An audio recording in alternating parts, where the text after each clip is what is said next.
Boosting has always been an integral part of Armored Core. It's baked into its very identity, so much so that over time it has evolved into the baseline movement option.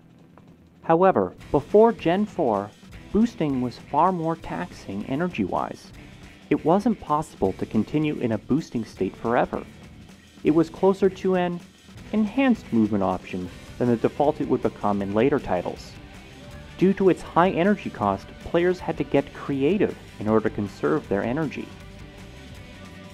Many AC veterans will be familiar with this movement style. It's a technique that is neither taught in-game, nor even given an in-game name.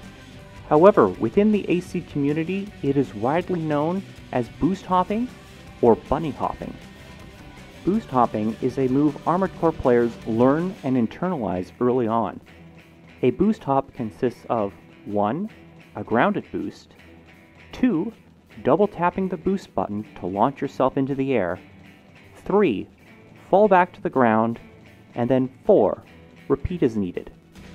It makes a lot of sense at face value. Only engage your booster in small bursts to conserve energy. It also changes your speed frequently, which lends itself moderately well to dodging direct weapon fire. What's not to love? However, there's something less obvious but nonetheless important to understanding why boost hopping works in the first place. That is, your aerial movement speed is tied to your grounded booster speed.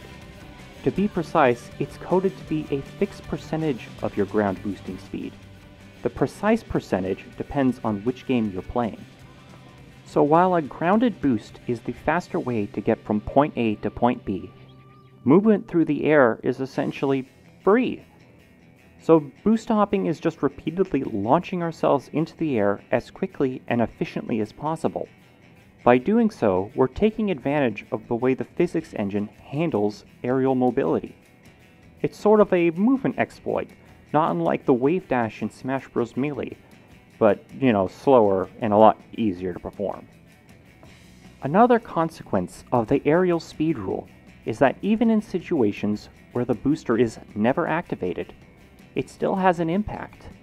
For example, falling from a high place, or jumping, or even using hover extensions. All of these non-boosting movement options are nonetheless affected by your choice of booster.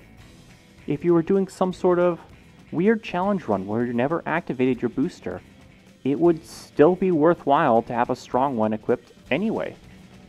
I'd also like to highlight the one exception to the aerial speed rule I've just discussed, and that is hover legs. These babies completely ignore your boosting speed when determining your aerial mobility. Instead, aerial speed is locked in at 100% of your moving ability, i.e. your walking speed. In Gen 2, this is remarkably slow, on par with many tanks. So in general, hover types should try to rely on stop-and-go grounded boosts when evasion is important. Once we shifted from Gen 3 to Gen 4, AC movement went through a big overhaul. As a result, boost hopping stopped being a viable movement option. I find this regrettable, but also very understandable. Armored Core is complex enough without adding niche movement mechanics. Not to mention that boost hopping is pretty silly looking. As much as I have fallen in love with this unique movement style, there's a good reason we don't see it used in any cutscenes. Anyway, thanks for letting me ramble on about this rather odd part of Armored Core's game mechanics. I hope you're all looking forward to the release of Armored Core 6, and I hope to stream my first playthrough on Twitch once it drops. Link in the description below. This has been AO. Take it easy. Bye.